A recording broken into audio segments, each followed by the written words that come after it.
I still remember the smell of dust and forgotten lives the moment I stepped inside. Not the pleasant, nostalgic kind of dust, but something thick and cloying, like a shroud woven from stale air and the lingering echoes of sorrow.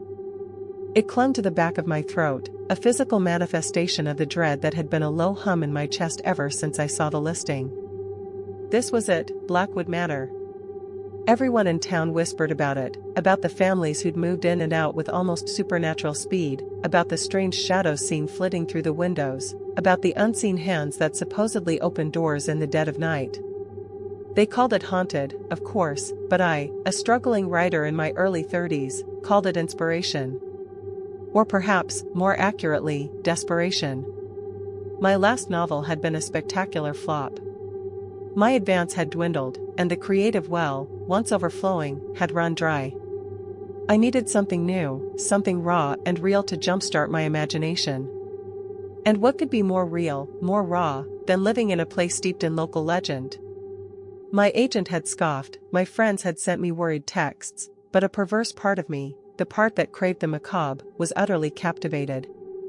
The price was ludicrously low, of course, a clear indicator that no sane person wanted to live here. But I wasn't exactly sane, not entirely, not when a good story was on the line. The house loomed, a grand, Gothic edifice that seemed to sag under the weight of its own history. Vines, thick as my arm, wrestled with the crumbling brickwork, and the windows, dark and vacant, felt like eyes staring out from a perpetual twilight. Inside, it was even worse, or perhaps, better, depending on your definition. The real estate agent, a nervous woman named Brenda who kept glancing over her shoulder, had rushed through the tour, clearly eager to escape. She'd pointed out the obvious, the peeling wallpaper, the water stains on the ceilings, the faint smell of mildew. She hadn't mentioned the way the air grew strangely heavy in certain rooms, or the sudden, inexplicable chill that would prickle my skin even in the warmest parts of the house. I attributed it to old house draftiness, a vivid imagination, and the sheer power of suggestion. After all, I'd been hearing the stories for weeks. I signed the lease, a ridiculous 6-month agreement with an even more ridiculous escape clause, and Brenda practically sprinted to her car. I was alone. Utterly, completely alone, in a house the locals swore was cursed. For the first few days, it was exhilarating. I explored every nook and cranny, notebook in hand, sketching out character ideas and plot points. The house was a labyrinth of forgotten elegance, a grand staircase that creaked with every step, a library filled with dusty, unread tomes, and a vast, empty ballroom where I imagined spectral waltzes playing out in the moonlight. I set up my writing desk in the largest bedroom on the second floor, a room with 3 tall windows that looked out onto a sprawling, overgrown garden. It felt like a writer's cliché, but I embraced it. This was my new muse. The first oddity was the doors. Not all of them, just a few. I'd close them tightly before bed, ensuring the latches clicked, only to find them ajar in the morning. Not wide open, mind you, just slightly, as if someone had pushed them gently, just enough to break the seal. I initially dismissed it as the house settling, old wood expanding and contracting with the temperature changes. But then it started happening with the bedroom door. I'd wake up, groggy and disoriented, to see the faintest sliver of light from the hallway spilling into my room. Each time, a cold knot would tighten in my stomach, a fleeting sense of unease that I'd quickly push away. Then came the sounds. At first, they were subtle, almost imperceptible. The whisper of what sounded like fabric rustling in an empty room, the faint creak of floorboards above me when I knew I was alone on the first floor. I told myself it was the wind, the house's old bones groaning. But the wind didn't usually make distinct, rhythmic thumps from the attic, or a sound like something being dragged across the bare floorboards of the room directly above mine. I'd climb the creaking attic stairs, flashlight in hand, heart hammering against my ribs, only to find nothing. Just the silence, thick and suffocating, and the pervasive smell of dust. One evening, about 2 weeks in, I was working late at my desk. The moon was full, casting long, skeletal shadows through the windows. I was engrossed in my manuscript, the words flowing freely for the first time in months, when I heard it. A distinct, soft tapist coming from the hallway, just outside my bedroom door. It wasn't the creak of the floorboards, or the wind. It was deliberate, rhythmic, like someone gently tapping their fingers on wood. I froze, my pen hovering over the page. I held my breath, listening, but it stopped. After a moment, I shook my head. My imagination. Always my imagination. I returned to my writing, trying to dismiss the prickle on the back of my neck. A few minutes later, it started again. Louder this time. Tapist. Tapist. Tapist. It was undeniable. It was coming from right outside my door. My heart began to pound a frantic rhythm against my ribs. I slowly, carefully, pushed my chair back. The sound continued, steady and insistent. I swallowed, my mouth suddenly dry. I knew I was alone in that house. I had double-checked the locks, sealed every window. There was no one else here. And yet, there it was. Tapist. Tapist. Tapist. My hand trembled as I reached for the doorknob. The wood felt cold, strangely clammy beneath my fingers. Every instinct screamed at me to stay put, to bury myself under the covers and pretend I hadn't heard a thing. But the writer in me, the part that craved the story, was stronger than the fear. I had to know. I had to see. With a sudden burst of courage, or perhaps pure foolishness, I twisted the knob and pulled the door open. The hallway was dark, save for the faint moonlight filtering through a distant window. Empty. Completely, utterly empty. The tapping had stopped the instant I opened the door. I stood there, peering into the shadows, my breath catching in my throat. Nothing. Just the oppressive silence of Blackwood Manor. I took a hesitant step out into the hallway, my eyes scanning every inch of the darkness. There was nothing. No one. A cold draft snaked around my ankles, despite the lack of open windows. I shivered, then slowly closed the door, my heart still racing. As the latch clicked into place, a sudden, sharp thump echoed from the wall directly behind my head, inside my room. I spun around, my blood running cold. There was nothing there. Just the wallpaper, peeling slightly at the seams, and the chilling, undeniable sense that I was no longer alone. The thump against the wall that night wasn't just a sound, it was a punctuation mark on my sanity. It was the moment the rational explanations began to truly crumble, leaving behind a chilling void. I spent the rest of that night huddled under my duvet, the laptop abandoned, my eyes wide open, fixated on the wall where the sound had come from.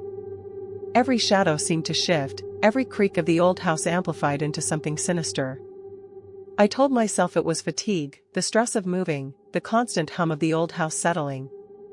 But deep down, a cold tendril of fear had taken root, coiling tighter with each passing hour. The next morning, the exhaustion was profound, but the need to debunk the experience was stronger. I meticulously checked the wall. Nothing. No loose plaster, no structural weaknesses. It was solid. Unyielding. Just like the inexplicable thumping had been. My logical brain, the one that had always been my anchor, was beginning to slip. The small, unsettling occurrences continued, escalating in their frequency and their peculiar nature. The doors continued their silent dance, opening slightly when I swore I'd closed them. But now, it wasn't just my bedroom door. It was the door to the dusty old library, the one I rarely used, and the door to the unused guest bedroom across the hall. I started actively testing them, closing them with extra force, even wedging small pieces of paper in the cracks to see if they'd fall out. They always did. Sometimes, they'd be on the floor just outside the door, other times, they'd simply vanish. Then there was the cold.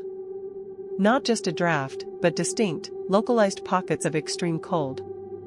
I'd be walking through the house, and suddenly, a wave of frigid air would wash over me, raising goosebumps on my arms. It wasn't uniform, it was almost as if someone had opened a freezer door right beside me, but only for a moment. It would linger for a few seconds, sometimes minutes, before dissipating, leaving me shivering and disoriented. These cold spots often coincided with the odd sounds, though not always. I'd be sitting at my desk, typing, when the air around me would plummet, and then, a faint, almost imperceptible whisper would seem to brush past my ear. It was never distinct enough to form words, just a breathy, fleeting sound that made the hairs on my neck stand on end.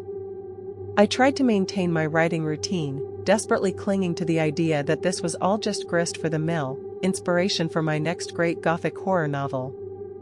I'd force myself to sit at my desk, even when my hands trembled, even when I kept glancing at the door, expecting it to slowly creak open. I even started leaving my phone on a tripod, recording in the hopes of catching something, anything, that could prove I wasn't losing my mind. All I ever got was static, or the normal creaks and groans of an old house. Nothing concrete.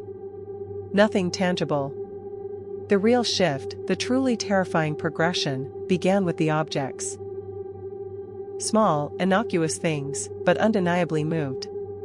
My pen, which I always left on the right side of my keyboard, would be on the left.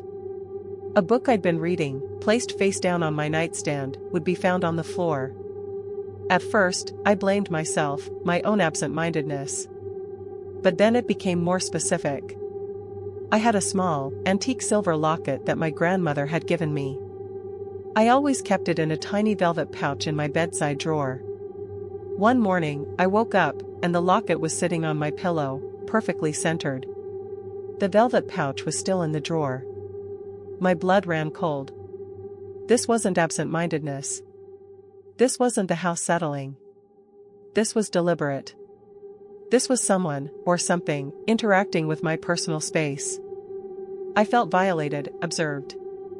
The initial thrill of the haunted house concept evaporated, replaced by a suffocating sense of being watched. I started to sleep with the lights on, a pathetic attempt to ward off the encroaching darkness. I moved my bed so it faced the door, so I could see if it opened. I kept a heavy antique letter opener on my nightstand, a futile gesture against an unseen threat. My dreams became a chaotic jumble of creaking doors, cold drafts, and the sensation of unseen eyes on me. I'd wake up in a cold sweat, convinced I'd heard footsteps just outside my room, or a soft, almost imperceptible sigh. One afternoon, I was in the kitchen, making tea. The house was utterly silent, the kind of silence that feels heavy, expectant. I had just poured the hot water when I heard it, a distinct, rhythmic scratching sound, coming from the living room. It wasn't loud, but it was incredibly precise, like fingernails being dragged across wood. I froze, my hand shaking so much that the teacup rattled against its saucer. The scratching continued, slow and deliberate. I slowly made my way to the living room doorway, peering in. The room was bathed in the pale, afternoon light filtering through the grime-streaked windows. Everything seemed normal. The old, worn armchairs, the dusty piano, the faded rug. The scratching stopped the moment I entered. I stood there, listening, my heart hammering. After a moment of silence, I walked further into the room, my eyes scanning every surface. And then I saw it. On the polished surface of the antique coffee table, right in the center, was a series of faint, parallel scratch marks. They weren't deep, almost imperceptible, as if etched by something delicate. But they were undeniably there. And they hadn't been there before. My gaze dropped to my reflection in the polished wood, my face pale, eyes wide with a fear I hadn't known I was capable of. And as I stared at the scratches, and then at my own terrified reflection, I felt it. A pressure. A distinct, heavy pressure, as if someone had placed their hand firmly on the back of my neck. I gasped, spinning around, my hands flying to my neck. There was nothing there. Just the empty air. But the sensation had been so real, so vivid, that I could almost feel the phantom weight of fingers. My breath hitched in my throat. This wasn't just sounds and moved objects anymore. This was physical. This was touch. My eyes darted around the room, frantically searching for an explanation, for a logical reason. There was none. The house was silent again, but it wasn't the comforting silence of an empty home. It was the watchful, waiting silence of a predator. I was no longer alone in Blackwood Manor. And whatever was with me, it was becoming more and more bold. The phantom touch on my neck was the point of no return. It shattered any lingering illusions of rational explanation. I was no longer an objective observer, a writer seeking inspiration. I was the prey, and Blackwood Manor, with its silent, unseen resident, was the hunting ground. Sleep became a luxury I couldn't afford. Every shadow held a potential threat, every creak a warning. I started to ration my time in the house, spending daylight hours in the nearest town, hunched over coffee, trying to sketch out a new, less terrifying story, anything to distract myself from the looming dread of returning to the manor. But the house always called me back. The low rent, the desperate need for a completed manuscript, they were chains, binding me to this place of creeping horror. I was showering one evening, the steam filling the small bathroom, when I heard it, a distinct, low humming. It was a melodic sound, soft and mournful, like a lullaby hummed by a very old, very sad woman. It seemed to come from directly outside the bathroom door. My heart leaped into my throat. I turned off the water, the sudden silence deafening. The humming continued, faint but undeniable. It was so close. So incredibly close. I clutched the shower curtain, my knuckles white, listening with every fiber of my being. The humming stopped as abruptly as it began, leaving behind only the sound of my ragged breathing. I stood there for what felt like an eternity, my skin prickling, before I finally managed to force myself out of the shower, grabbing a towel and wrapping it tightly around myself. I peered out the door, into the dimly lit hallway. Nothing. Just the oppressive stillness. The next few days were a blur of heightened anxiety. The moved objects became more personal, more invasive. My toothbrush would be placed on my pillow. My underwear, folded neatly in a drawer, would be found draped over a chair. It felt like a deliberate, chilling violation of my privacy, a taunt from something that knew my every move, that was perhaps even watching me sleep.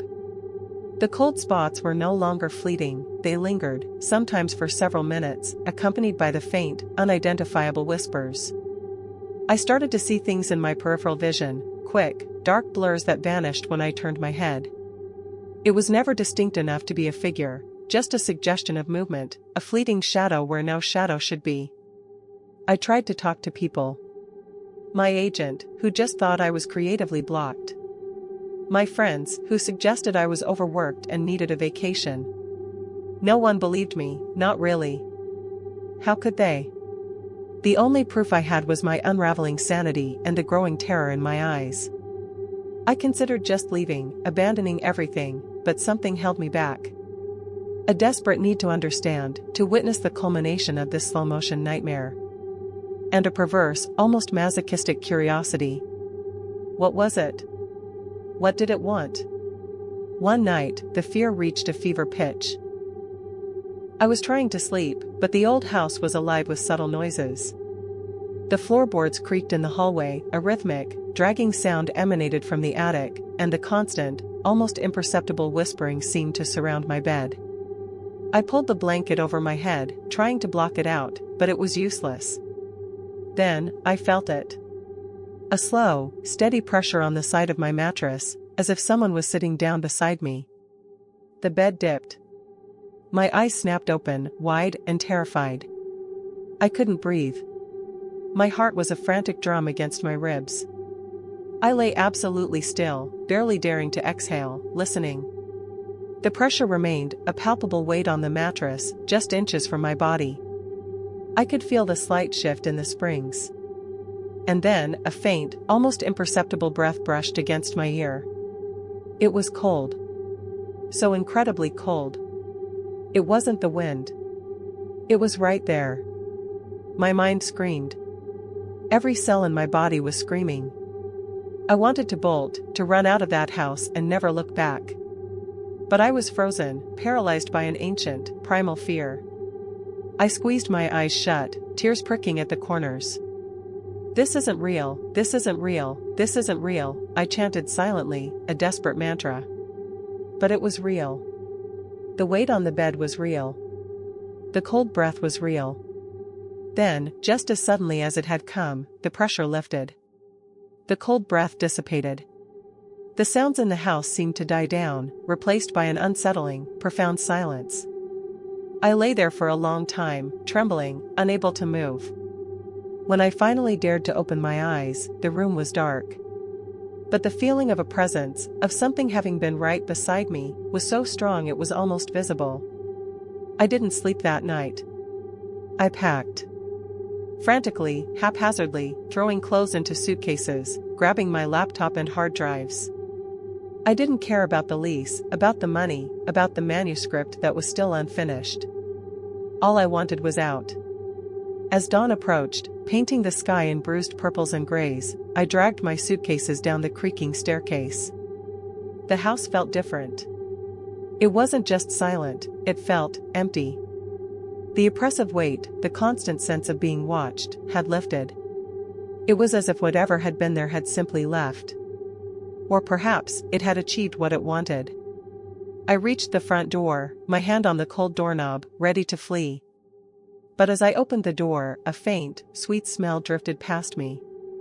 Not the dust and mildew I had grown accustomed to. This was the scent of old roses, a delicate, feminine fragrance that seemed to linger in the air.